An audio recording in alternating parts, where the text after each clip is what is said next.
Hello and welcome. My name is Brenda. I'm a resource consultant with Children's Inclusion Support Services, and today we'll be doing the in-service training on inclusion. As you can see at the bottom of the page, demonstration of respect for diversity, equity, and inclusion are prerequisites for optimal development and learning. And so today we're going to discuss that through a series of slides. All right, so what I'd like to do is first we're going to take a look at a YouTube video on inclusion, and then we can have take sort of a moment to pause and look at these statements of equality, equity, and justice. Okay, so we'll click on the YouTube and take a listen. I felt nervous, very nervous. I was with him full time, and then to hand him over is nerve-wracking. Mostly fear of the unknown. I didn't know how we would fare in a classroom setting with all those typically developing kids, and then how we would understand those instructions and those lessons that are being taught by the teachers.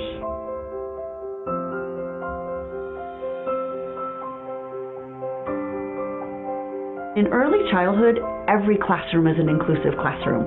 Whether you're talking about children with abilities or just children that have had different life experiences up until this point. You look at your environment differently, and how is the environment accessible to every child, and how is your environment set up so that every child is getting exactly what they need. Our mission and vision statement are anchored in high expectations and outcomes for all students. So living that out at the early childhood level, that was the work. I think it all starts with that IEP process, so really having that evaluation team and the current team writing those functional goals and objectives. My goal is that services such as speech, OT, PT, all those could be embedded right within the classroom and the routines that we have. When you are an early childhood kid between 3 and 5 years old, you want to do what your friends are doing, and to have children the expectation that they're going to sit and do one specific thing at any given time that you choose doesn't always work out. But when it's an itinerant model, having those service providers coming into the environment, working with kids doing things that kids are naturally doing is in the best interest of kids. We used to have our kids that are the kids in child care, and then our kids with IEPs that were joining that group. So it kind of starting out to meeting those needs more individually, which has really turned into that joint ownership. All kids belong, both reg ed and special ed teacher and therapists too, that we all are a team for every child. I think teachers learn from other teachers. And so when you have special education people in there, whether it's an OT or a PT or a speech person or just a special education teacher, they are modeling different behaviors or using different words that as the regular ed teacher, you can listen and go, oh, I may be able to use that with another child. He's learning in class, he's engaged in class, he has relationships. Before, we were like thinking maybe we're going to be there for the rest of our lives to support him with all the needs that he got. But we are so happy to see that he can really do the things that he can do right now. Those skills has developed so much. He can truly create something wonderful, and that really makes us very proud. I think what we know now is that there are more questions than there are answers, and to be open to every opportunity that you are given to learn and to develop always what's in the best interest of the child, and to give them those opportunities to show you what they need and to listen to them. It makes me really optimistic for his future. You know, I used to worry a lot about, would he fit in? Would he get picked on? How would his classroom environment be? But he has become quite the popular guy at school. So he comes into class, and I can't even tell you how many kids hug him. He has true friendships, true relationships in class, and he brings a special just energy to his class, and it's positive for his classmates too to see that. I hope inclusion promotes awareness to those typically developing kids that there are there are other kids like our son that need support as they try to learn their way through life. There's a softness there, there's an empathy there that I see in his peers. So we didn't expect that, but we love it. We know that young children need a variety of rich experiences with all of their peers. And we also know that not only children with, but those without disabilities benefit from inclusive environments. Wisconsin's vision, every child a graduate, college and career ready, is not possible unless our children with disabilities have the opportunity for meaningful participation in their classrooms, in their schools, and in their communities. Now is the time to get past the hurdles. Whether you work in private or public school settings, in center or family-based childcare, Head Start or special education services, every one of us will be able to take great joy in making a difference for our kids and their families. Okay, so that video actually talks about a number of things that we're going to talk about today in this particular in-service training. And to start, we're looking at some sort of animated pictures here that reflect equality, equity, and justice, and trying to really wrap our heads around what those actually mean. And I think these visuals really help to support this idea of, as she mentioned, things like the barriers that we come across when we're working with children, and how do we eliminate them. So in the first little cartoon, you have equality, where the assumption is that everyone benefits from the same supports. So this is this idea of the same and equal treatment. And they're all standing on the same size box, which really does not support our little person who's still standing there staring at a fence, which is the barrier to watching this soccer game. So equity is quite different from equality. Equity is where everyone gets the supports they need. So we can see in this one that our tall person does not need any supports to see the game. Our middle person really could benefit from one box, but our little guy at the end certainly needs the two boxes to see over the barrier to see the soccer game. And so this is the concept of affirmative action, which is thus producing this sense of equity that we want for all our children. And then that's what we really want to be doing in our classrooms. It's about equity, not equality. Justice is when we look at inclusion from a social model where we see the barriers that stand in the way. And if we think about that, if we had created cities and buildings with ramps and with elevators and curbs that are smooth for wheelchairs, and buses where people can get in and out regardless of mobility issues and visual issues, et cetera, et cetera, et cetera.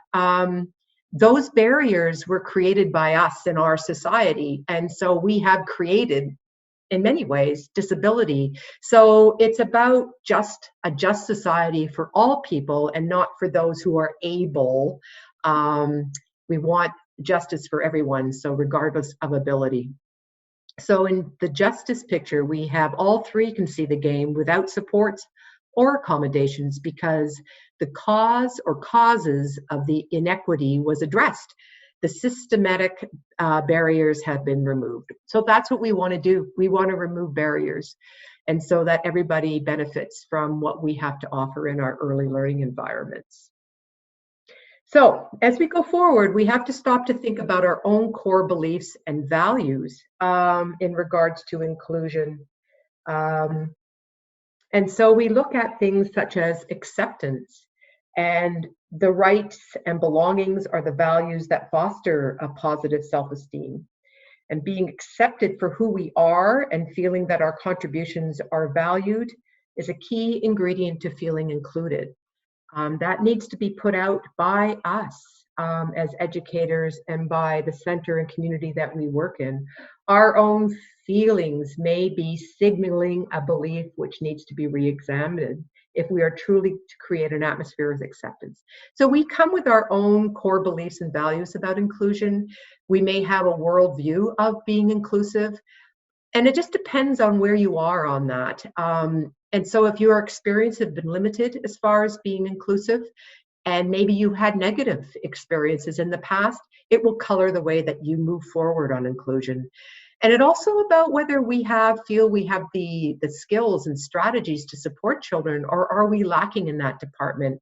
And so we have to really spend some time looking at that. So as teaching teams, to reflect on our own core values and beliefs, and to recognize how these influence our reactions and perceptions towards all children. And so we, the educators, create the weather, and I say weather as in WEATHER, in the classroom. So if we are open and flexible and accepting of inclusion, we're going to have a sunny classroom.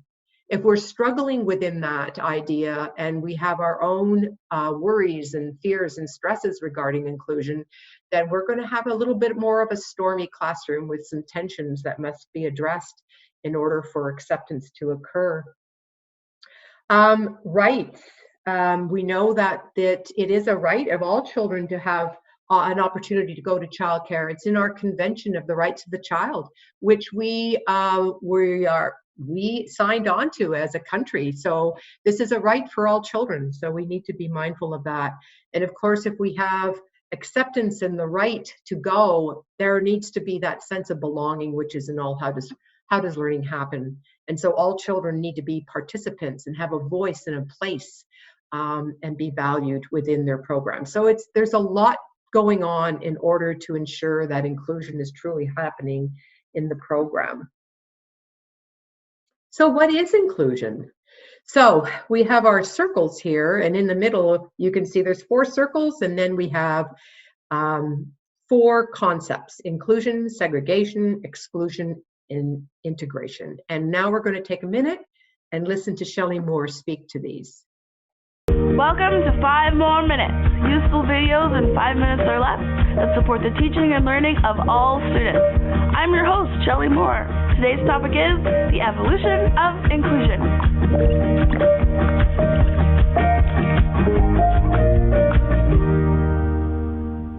Okay, so you remember the dots? I know. I've shown you these before. But one colleague of mine suggested to me once, he goes, what if we didn't look at these as different concepts that we compare to each other, but instead as an evolution of time? It was totally brilliant. Now, we can look at this timeline through the lens of any marginalized population, but to understand this timeline from the inclusion and disability perspective, we have to go back in time a little bit.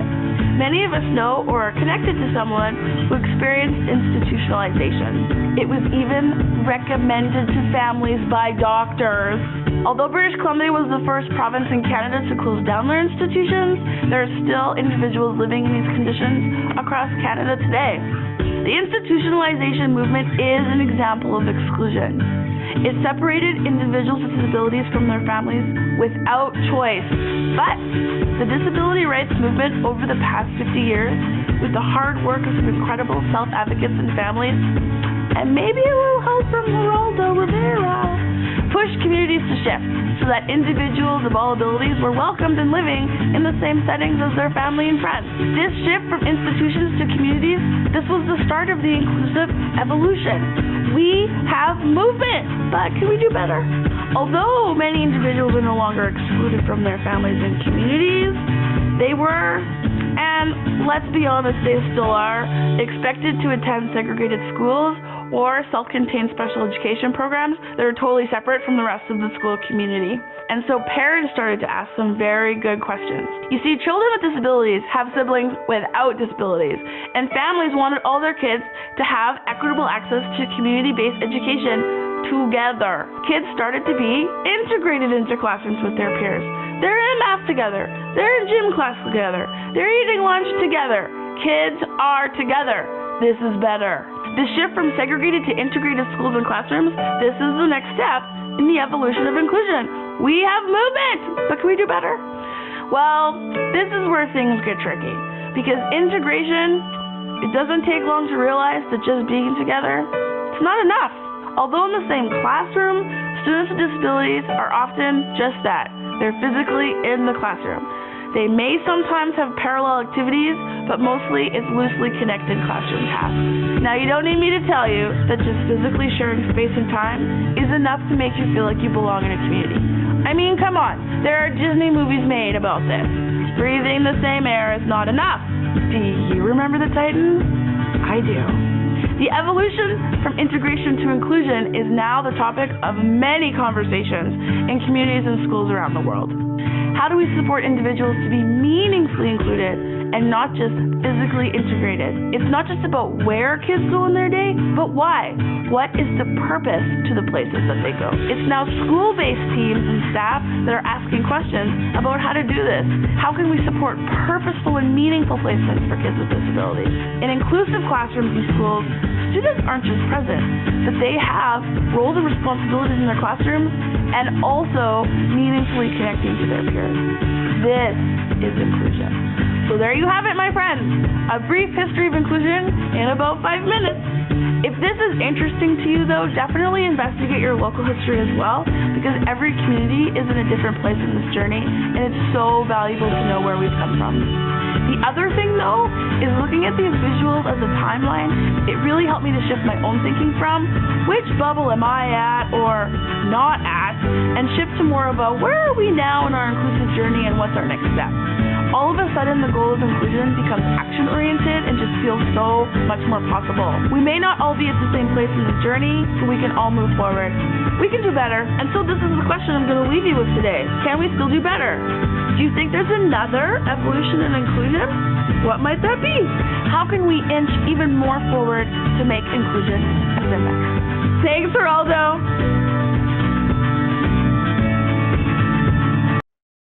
Okay. So Shelley walked us through that, and quite enlightening. I really like the way that she talks about it as a timeline, because we are really only in the infancy stage of inclusion. It wasn't that long ago, and I can speak to that. I worked in a center that was deemed an integration center. Not all centers or nursery schools had to be integrated, and if they did, they had integration advisors from CISS that came in to support. So it's a little bit different today because all programs are to be inclusive, and that's sort of the way we have gone. But again, it is really in our infancy stage, and it's evolving as we go, as Shelley mentioned. So it'll be interesting to see how it moves forward. But we can see here how we've put the words to the circles. So now we can see that the exclusion where we had institutions where they weren't included at all, to the segregated, that's your standalone centers. And I remember being 16 years old a long time ago, working in one of those centers where it was just children with developmental delays who had no peers that were neurotypical.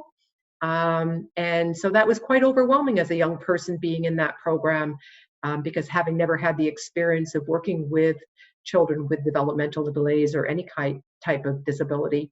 And then moving into the integration where they're in the same space, breathing the air, but not necessarily participating in the way to full exclusion, into full inclusion at the top. And keeping in mind too, that we have to look at those little green dots too, because within those neurotypical children in the circle, are they really all the same, right? So they have their own individual needs as well. And so that needs to be, and we'll talk a little bit about that as we go along. But looking at that, inclusion highlights the strength of unity and fosters empathy, understanding, and compassion. And that's really what we want in our society, and we want in our childcare programs, and what we want in our schools. So it provides education to all children who need additional support in a typical childcare environment, regardless of the level of severity of needs or conditions. Special services and support in a typical daycare environment supports the educators and caregivers. This is what inclusion is all about. Bringing children with diversified abilities to perform the same daycare routines and activities as their peers, except they may have additional supports, and it's not to say that their peers may not appreciate the supports that are being offered for our children with disabilities. Provide education to all children with special needs in the same care environment. they would participate in if they had no needs. Although again, we speak to the fact that we all have needs. None of us are exactly the same. So that's really important to highlight. Inclusion is not the fact that there would be no challenges. Of course, we always have challenges, and all children, as all human beings that we work with, can be challenging at times, and that's just the way it goes. The fact that it doesn't mean that all the kids do the same thing, that's not what it's implying either. And nor does it mean we leave children with special needs in a typical childcare environment without prep or support. We need to make sure we are prepared for whatever children are being registered for our programs. So those are a couple of things that what it does not mean, but it does require a lot of a belief in inclusion and about working together in collaboration to best support children. So inclusion is the ability to embrace diversity, and so the diversity can be, from culture to race to ability or disability, and it's to celebrate each other's strengths and to acknowledge and support each other's needs. And I think that piece is about interdependence. We, as a Western society, really strive to foster and promote independence. And so we do a lot of great work in developing independence in children. But we really need to start looking at developing interdependence, because that's what's going to create an inclusive community and an inclusive society.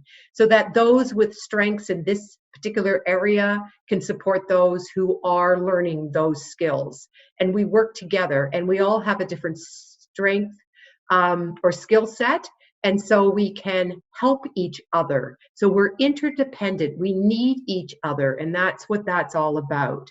It is the expectation that each person will contribute to the best of their ability, and it's the responsibility, being all of us, including the peers and children in your classroom. Use them as a resource. They have amazing skills and strengths that can support others.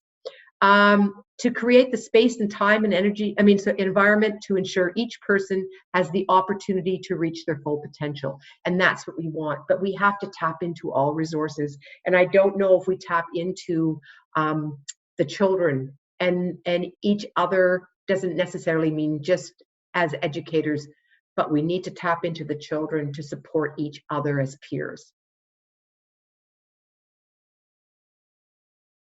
So the elements of successful inclusion, so having an inclusive philosophy within your program statement that speaks to all the things we just talked about, and we embrace it, and what does that look like?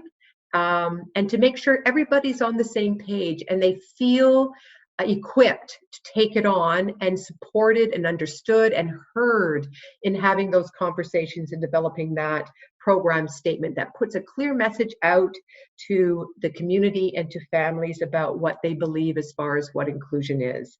Celebrates diversity by welcoming members of the community and creating that sense of belonging. All children should have the opportunities for learning and playing, and the ability to participate in activities with other children in a right that all children have.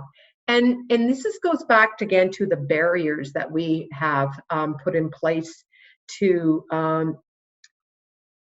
sort of block the ability to play and learn. So, if we can start to look at how we see children, rather than seeing them with a diagnosis or with a disability, perhaps we could see them or see children in the sort of lens of barriers to play and learning. So it doesn't mean there has to be an assessment done or a diagnosis, because you can have a little person in your classroom who does not exhibit challenging behaviors. They're not disruptive.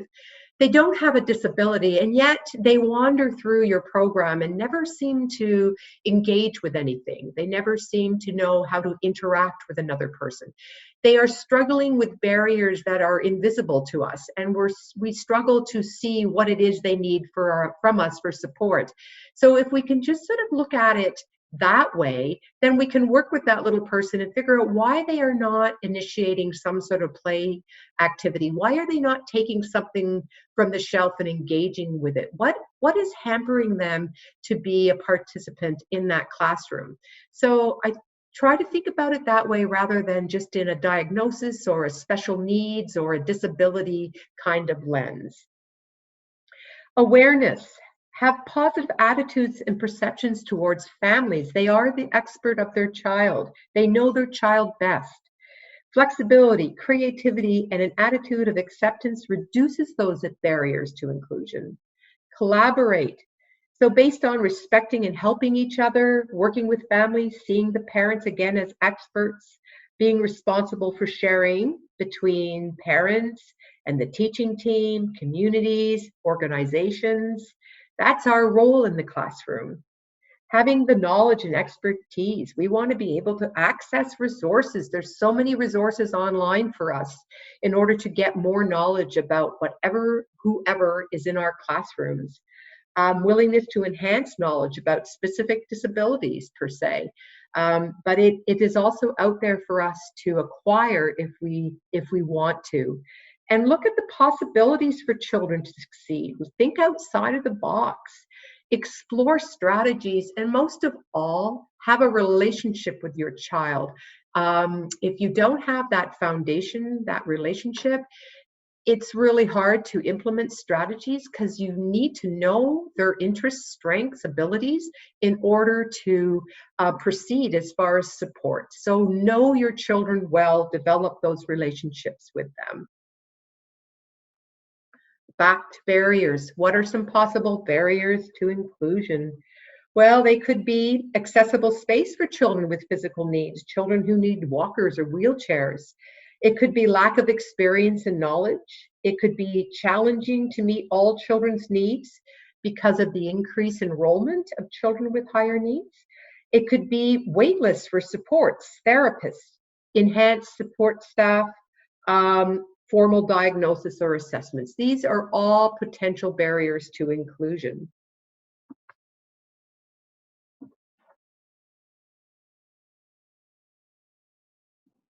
So we want to make sure that we are ready for all children coming into our programs, and planning is essential for inclusion.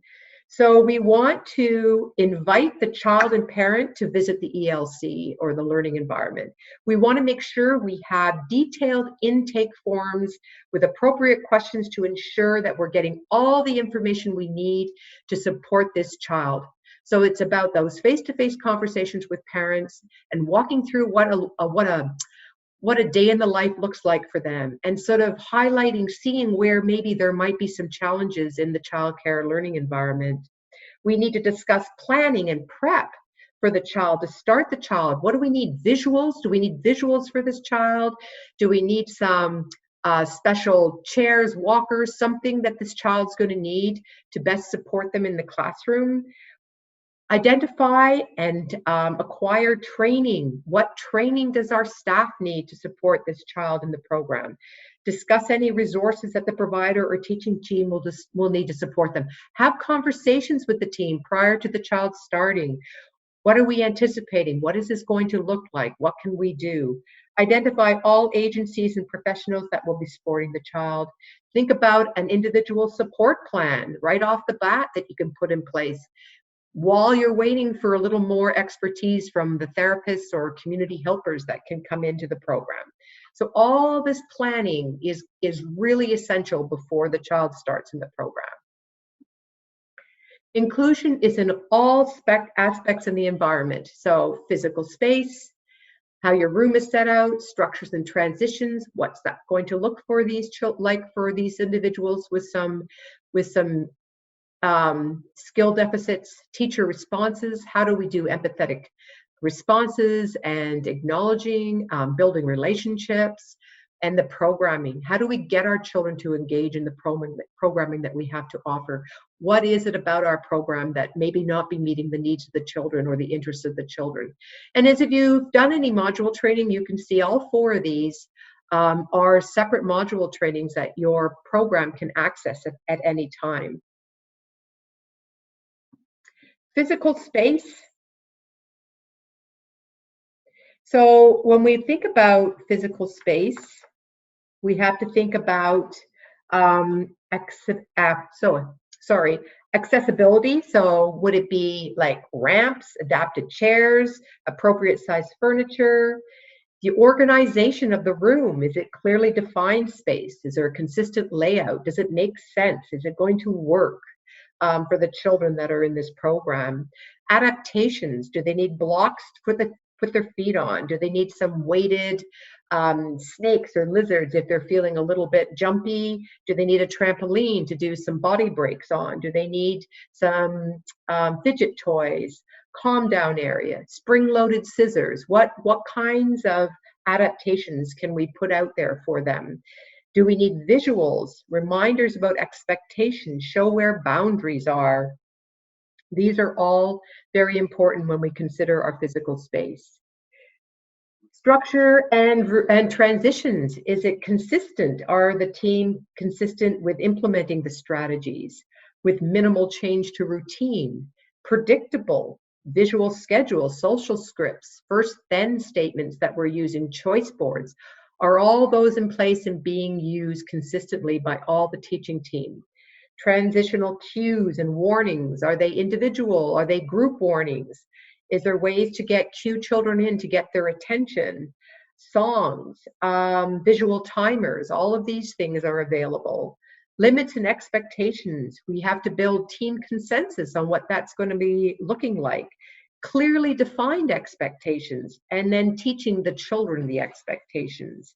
And know that children learn in different ways and at a different pace. Children process information differently. So how do we support that? And they all have different skill levels, and we need to recognize their strengths. Teacher responses.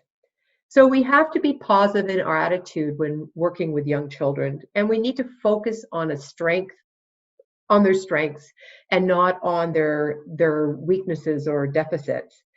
Respectful interactions, modeling and facilitating positive interactions between children as well as between ourselves. Modeling acceptance, reinforcing all efforts, welcoming children to activities, engaging with them for a period of time, and then fading out when we feel that they are supporting, and then checking back in again. Effective communication, telling children what they can do and not what they can't do, using positive reinforcement, offer choices, because that gives them a sense of control. And empathetic statements so that they know you have heard them. Teachable moments, take opportunities to teach throughout the day, be it what routines or transitions. There's lots of opportunities for purposeful that are purposeful and meaningful to children, and we take advantage of those to do some skill building. Programming. We want to organize activities that are pre-planned to ensure participation of all children. We need to make sure we have those accommodations or modified equipment or materials so that all children can do the same activity. Toys and equipment for all developmental domains and for a range of abilities. So if you're in a preschool program and you have children who are developmentally at a toddler level, there should be toys taken from the toddler room to support those children in their skill development. There should be enough toys and materials to offer choices, ensuring that all children have the opportunity to play with those high interest toys, teaching sharing and turn-taking along the way, using those visual timers, etc., and developmentally appropriate. So ongoing assessments to determine the skill level and planned activities accordingly, adding or taking away to modify the activity, and being flexible with expectations. And so we're always focused on the process more than the outcome. Benefits to inclusion, my goodness, there's multitudes of benefits. They're for the child themselves, for the other children in the program, and we can't speak enough to that.